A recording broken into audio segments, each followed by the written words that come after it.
Hello. Yes, can I speak to Maureen McGovern, please? This is she speaking. Is this Ray? Maureen, how you doing? It's Ray Carr. Great. Nice to talk to you. It's an honor to talk to you. I mean, a legendary singer that you are, and you're in, so many different things, and it's great. I appreciate your time. Well, I appreciate you spreading the word. Absolutely, and I noticed that you're in Four Girls Four. Can you talk a little bit about that?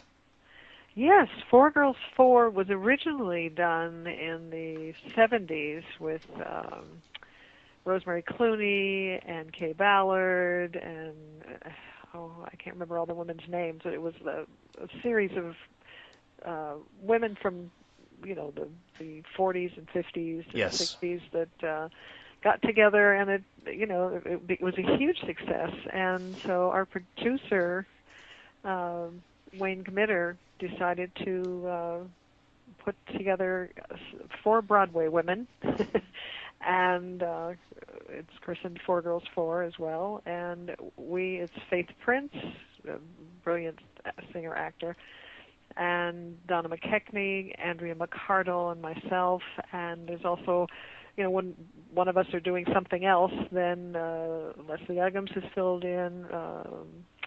Um, oh, my mind's gone blank. Oh, I understand. Andrea McCardle and Christine Andreas and Randy Graff. And we have just had, it's a giggle fest. We just have the best time. So it's one of the most fun things I've done in a long while. That's great. Maureen McGovern, our special guest here on the Ray Carr Show. Maureen, the other thing I like to talk about, and we're going to get to all the other things that you do, which is a lot of things, and they're all great. But the thing I remember most was 43 years ago, you recorded The Morning After at the Agency Recording Studios in Cleveland, November 1972. Can you talk about that recording? It was right above the Agora. I don't believe either part of the building is still there. No, no, it's torn down. Yeah. But yes, I was on the road with a band working all the lounge circuit across the country, and my first manager put me out and on the road. And I was working at the Ramada Inn on the outskirts of Cleveland. I can't remember the town. Ravinia, is that? No. Oh, I think it was Ravenna, yeah. Ravenna, there we go. Yeah, yeah. And my first producer's barber heard me and went to him and said, "You have to go hear this young woman." And so Carl Maduri is his name, and Oh, I know Carl. He was on the show. Yeah, well, he sent a tape around of I can't remember if it was our live show or if we did something in the studio or not. Sent it around to all the different record companies. Every single one turned me down, except for 20th Century Records. And Russ Regan was head of the label at that time, and he heard something in my voice, and he signed me literally sight unseen, which I don't think would ever happen today, and rarely happened ever, and said he would look for something. And that was in October of '72, and a few weeks later, in November, he sent me The Morning After, and I recorded it. It was released in December of '72. The movie shot up, was a huge success. The song did absolutely nothing, and they dropped it. And we went on to finish an album, and they were looking for what would be a follow-up. And then the movie was nominated for an Oscar. The song was nominated for an Oscar in the spring of '73, and radio stations started playing it out of curiosity, and then it won, and they started playing it again, and there was just a huge groundswell of phone requests all across the country, literally forced the record company to re-release it, and by August of '73, it was the #1 gold record. So Wow. all started right in Cleveland, Ohio. And and Carl Maduri had a lot to do with that, didn't he? Yeah, he was the producer of it, yes. Yeah, I talked to him a couple of years ago, and he mentioned that record specifically as one of the highlights of his career. Ah, well, that's great. Nice. Now, did you enjoy doing that song more than other songs? I mean, was that something that you look at and go, God, I'm really proud of that? I am. At the time, I thought it was a nice song. I had no idea it would be, have the impact and the power that people responded to it with. People to this day still write to me how the song has gotten them through, death in the family or an illness or a loss of a job or a divorce or some traumatic experience in their life, and that it's been a beacon of hope to this day. And I was always grateful to the song, but never realized the power of it until I've been with the Muscular Dystrophy Association for about 34 years now. I'm a big champion of their hard work. And I had done the telethon for, about 12 years at that point. And my youngest niece was diagnosed with one of their neuromuscular diseases. And we were very fortunate because Dr. Jerry Mandel was with the MDA OSU clinic at the time.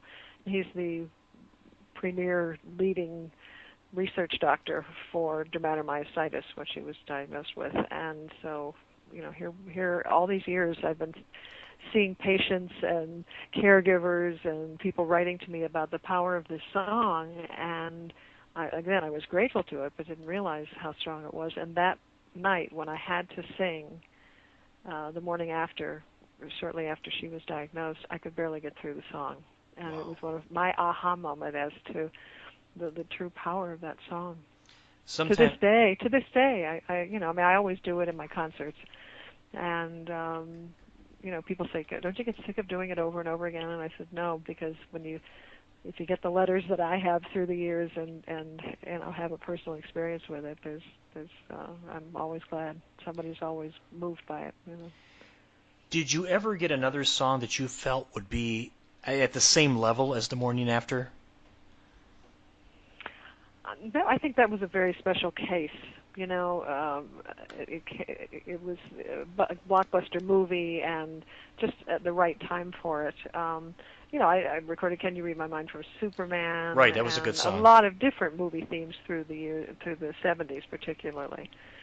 But I guess what I actually, the genesis of my story here is, even after a number one hit record, I came off the road toward the end of the 70s, flat broke, and went back to being a secretary in the Marina del Rey, California. And my records were still selling around the world, but I couldn't get arrested here in the States. And so the second wind to my career was "Can You Read My Mind" from Superman, and then I did "Airplane," and then Sister Angelina, which just celebrated its 35th anniversary. 35th anniversary. Yeah. Unbelievable. I remember it very well. It was that long ago.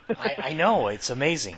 But anyway, so there's a long, circuitous story here. But so then I recorded another album with a producer who really had his particular choices and pre-recorded tracks and that kind of thing. I sort of felt like a background singer on my own record.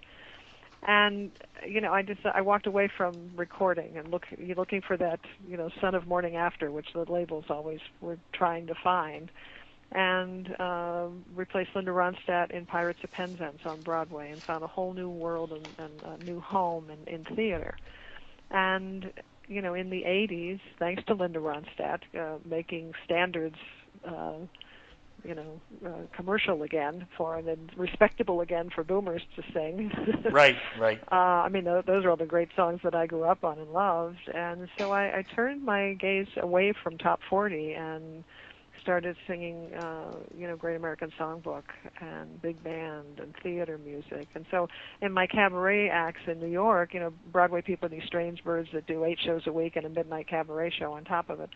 And so I could do anything I wanted. I wasn't always having to promote some, song that they hoped would be the son of Morning After. And so I could just do a show that was me from the heart. And that's where I got to explore, again, theater, jazz, classical, big band, Great American Songbook.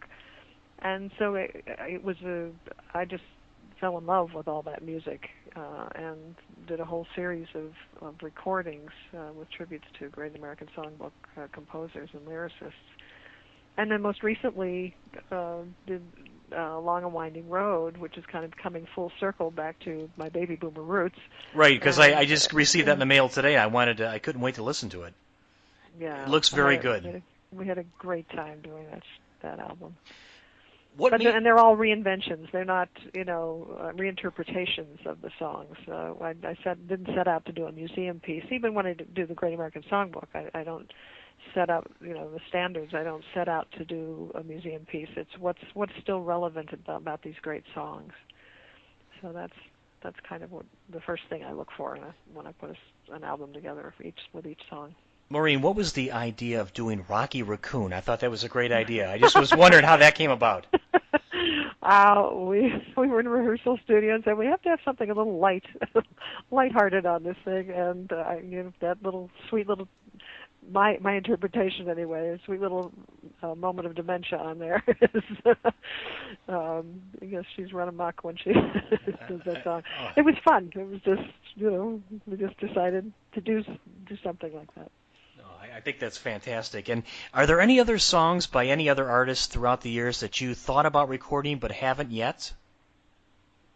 Well, I have recorded on that album Jimmy Webb. We did 3 pieces together in kind of a trilogy. By the time I get to Phoenix, the middle section to MacArthur Park, and to my mind, one of the most beautiful songs ever written is "The Moon's a Harsh Mistress." I mean, Jimmy is just I've worked with him many times, and just an extraordinary artist and composer. And that song, is equal to Skylark and All the Things You Are. I mean, any of the Great American Songbook, classic pieces. It's an American art song. So I love doing Jimmy Webb music. That's great, and you have a beautiful voice, and we're grateful to have you on the Ray Carr Show. Our special guest, Maureen McGovern. And let me talk a little bit about some of the other things that you're doing or have done. Sing My Sisters Sing. Tell me a little bit about that. Sing My Sisters Sing is a celebration of women singer-songwriters from the 20th century. And it's kind of a follow-up to Along a Winding Road, which was kind of the great men and women who wrote a large catalog of songs from my coming of age, musical coming of age time, but songs that influenced me on the way to the morning after. And the women, I wanted to do something a tribute to women singer-songwriters, because there's just, they changed the texture of 20th century pop music with their songs are very deeply personal and powerful songs. And so from Annie Lennox to Janice Ian, Joni Mitchell. Joni Mitchell's a goddess to me. Carole King, Carly Simon, Laura Nyro. I'm trying to think who else. Ellie Greenwich, Amanda McBroom, Melissa Manchester, Dar Williams. Wow. Mary J. Carpenter. Amazing. Yeah, and it's actually we've been doing a 90-minute version of the show, and people love it. It's just the women write in a very, very specific, very different way from men, and so it's wonderful to explore that body of work by all these great women. There was one woman. I mean, all the women that you mentioned were fantastic, but there was one female singer that you didn't mention that she was one of my favorites. Was Petula Clark. Yes, but I don't believe she was a songwriter. So these are all singer-songwriters. Well, she wrote a couple of songs, but not. Did she? I didn't know that. Not to the level that these other songwriters wrote, but she was one of my favorite singers and performers. Yeah. But amazing. Well, we also do Ella Fitzgerald and Billie Holiday and Peggy Lee, because they all wrote. Billie Holiday with "God Bless the Child" signature song, and Ella with "Tisket a Tasket." But yes, we just really scratched the surface. Even with the Long and Winding Road, we just scratched the surface of some of the great songs from that particular era. It just seems that whatever song that you sing, you're able to adapt it to your style, and it sounds so beautiful, no matter what era you're singing from. Well, I approach a song as a musical conversation. So I mean, it has to have a lot of artists start at the end these days. When you hear people on TV and recording, I like it, to be sort of like a flower that unfolds, and it tells a story. I'm a storyteller at heart. Yes, and you're a very good one. And recently, you were at Nighttown here in Cleveland Heights, Ohio. Yeah. Tell me a little bit about that show. We had a great time. It was a benefit for the I can't remember the name of the area. It was the Cancer Fairmont. Center. What's it called? Fairmont? Yeah, it was actually the University of Cleveland Seidman Cancer Center. It was the benefit. Well, no, that was the next day. Yes. The benefit was for the I can't think of the first name. There's two names. Something Fairmont area that's all being renovated and so it was a benefit to help with some of the benches and street things for them. And I love Nighttown. What a great place. Great place. We had a wonderful audience. And the next day, and I did my Sing My Sister Sing show there. And the next day, I joined DeForia Lane, who is head of music therapy at University of Cleveland's the Seidman Cancer Center music therapy department. And I always call her the Mother Teresa of Cleveland. She's just an amazing woman. And we went on rounds together, and I would sing for patients and their caregivers, and it was a beautiful weekend, because it just fills you up so much. I mean, music is, reaches deep inside. We're all water and vibrations, and music reaches inside and touches you in a very deep and profound way. And singing a cappella is I always do something in my show that's a cappella and off mic because I can feel the entire audience breathing with me. Yes. And so with the patients and the caregivers, there's music provides just a wonderful release, and got them to sing with me, and it was just a beautiful weekend. So. And Maureen, I also notice here that you've done some scholastic books. I did a recording called "I Want to Learn to Fly," lyrics by Judy Barron, and I wrote the music to it years ago. And it was an illustrated book with the song. And I'm going to pursue that some more this fall with some recordings. I have written with another woman by the name of Mary Grace Dembeck, and we have a whole series of songs that hopefully I can get. If not Scholastic, another children's book company. So we're going to record some of the songs and see where we go from there. I wanted to ask you, because you've been singing for a number of years and you've done a lot of different songs, which songs are the most challenging for you to sing? I don't really find songs challenging to sing. I'm pushing 66. I find it's challenging to remember the lyrics. Okay, all right. Fair enough. Yes. The older we get here, but I understand. and especially with I love the Bergmans, Marilyn and Alan Bergman. They write such rich, just exquisite lyrics, and the Bergmans and Sondheim, I think, are favorite lyricists of mine, along with Ira Gershwin. I love Ira's. No, you can't go wrong with Ira Gershwin. Wicked sense of humor and wonderful, very romantic, and Larry Hart. Yeah. But I think the Bergmans and Sondheim are particularly, harder to remember because they're so intricate and, beautifully complex, and but they're so rich to sing. You can always mine something new in any one of their songs when you sing them. I wanted to wish you a early happy birthday on behalf of our audience. Thank you. Yes, I always say my age, and I believe women of my age should be proud of it, and we've earned every second of it. So, 66. I didn't want to bring that up, but yes, okay. And 1949 was a good year. It was a very good year for a lot of things. And you grew up in Youngstown, Ohio. Yes, I did. Now, where did you really at what point of your life did you realize I want to be a singer? I actually, I think the third grade, I made a conscious choice that would be my life's work. I knew that that's what I wanted to do. That's what filled me up the most.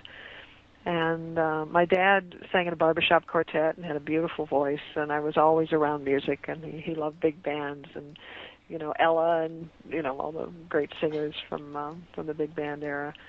And it just I just knew for some reason in third grade that's what I would be. Did you ever consider doing any Irish-oriented albums, like for St. I Patrick's Day? would love to do. I recorded a couple Irish things for I was head of the Shamrocks Against Dystrophy campaign. It's one of the biggest fundraisers outside of the telethon that MDA had through the years, and I recorded several Irish songs for their Shamrocks Against Dystrophy campaign. But I would, yes, I would love to. I did a song that actually has a Celtic lilt to it on my Marilyn Allen Bergman album. It's called "The Music Never Ends," and it's the Windmills of Your Mind. Talk about complicated songs to learn. Michel Legrand writes the most exquisite, interesting melodies. And you do have to work very hard sometimes to learn them. But Windmills of Your Mind is what I did with. We did it in a Celtic feel because it had been done so many times in so many ways, and we're trying to find something a little different with it, and it seemed to lend. It makes it very cinematic when you listen to it. Is there any particular performer that you've enjoyed working with more than anybody else? Well, Mel Torme was my mentor, and we toured together. We did several PBS specials together, and I tell you, I would stand in the wings every night just with my jaw to the floor at his incredible musicianship.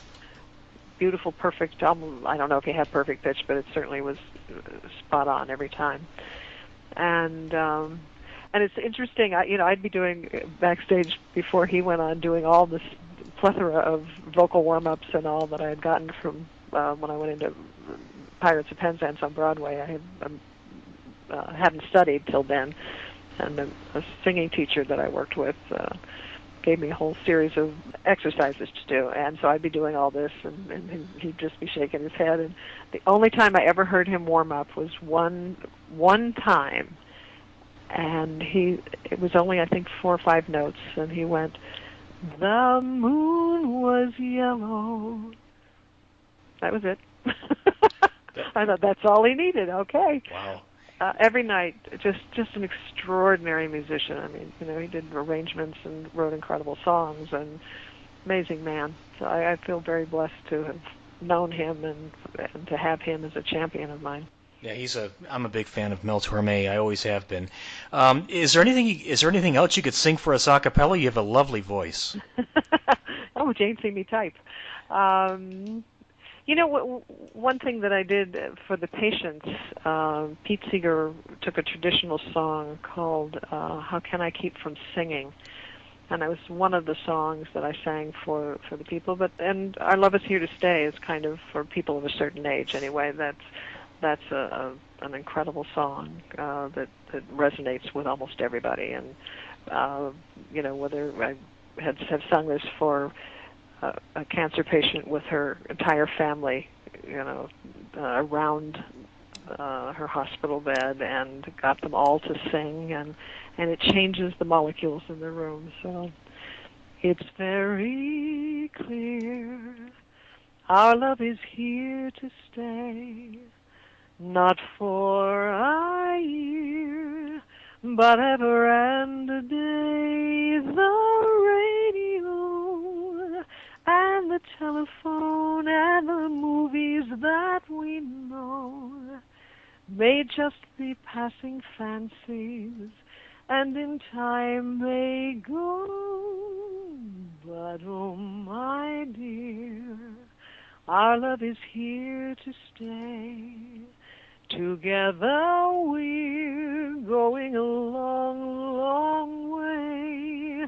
In time the Rockies may crumble, Gibraltar may tumble. They're only made of clay, but our love is here to stay. Wow, that is absolutely amazing. Thank you, Maureen. That's outstanding. You are a great entertainer, and I'm blessed to have spoken with you today. Thank you. So she sent you a bunch of CDs, right? Jennifer did, my tour manager. She sure did. I just got them today, and I'm going to listen to all of them. And I before I left the house, I looked on one of them, and it had Rocky Raccoon. That's why I brought that up. Oh, it's actually a fun kind of thing. But what I just wanted to ask you real quick: what other songs did not make the album? Did not make the Long Winding Road? Yeah. I'm trying to think. You know, I can't remember actually. Maureen, there is. I know we did some other songs in the show that felt more appropriate for the show rather than, but I can't remember what it was. I heard a song a while back. What I love is one of the things I love on there is obviously The Moon's a Harsh Mistress, but I did it with my bass player, brilliant jazz bass player Jay Lenhart. We did Feelin' Groovy, and it's great fun. Oh yeah, Harper's. It's short, yeah. And I like that song. There was one song called "As Tears Go By" the Rolling Stones. Oh yeah, I remember that. Yeah. And Marianne Faithfull. Marianne Faithfull, yeah. Nancy Sinatra also recorded it. I thought, boy, if you recorded that song, you could probably put new life into it. I always heard that song and thought of you. Oh, that's interesting. Yeah. No, I always loved that as a kid. Yeah. Sure. Well, listen, thank you for your time. The best of Thank luck, you. and you're the best. Well, thank you. And you have a great one, too. Okay, bye-bye. All righty. Take care. All right, bye. Thanks. Bye.